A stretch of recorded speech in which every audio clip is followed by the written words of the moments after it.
আসসালামু আলাইকুম রহমতুল্লাহি বারাকাতু। আজকে একজন ইমামের খানা একটা বাড়ির থেকে আসছে। এটা প্রবাস না, এটা আমাদের বাংলাদেশ। আমরা অনেকে মনে করি ইমামদের খানা তো দুর্বল, তো আপনারা দেখবেন ইমামের খানা কি। আলহামদুলিল্লাহ, এখানে গরুর গোস্ত দেখা যায়।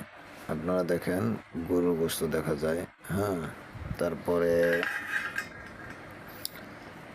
তারপরে দেখেন আলহামদুলিল্লাহ, এটা সকালের খাবার। এবং এখানে দেখা যায় মুরগির মাংস, দেখছেন।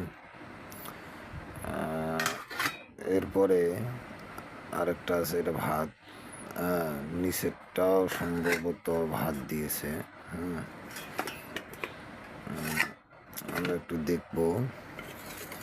এই যে দেখছেন ভাত। তো আলহামদুলিল্লাহ, হ্যাঁ, ইমামরা সবসময়ের জন্য ভালো খায়। এটা আল্লাহ তাআলার নিয়ামত।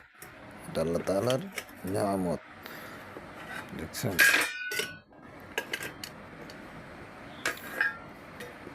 মানুষ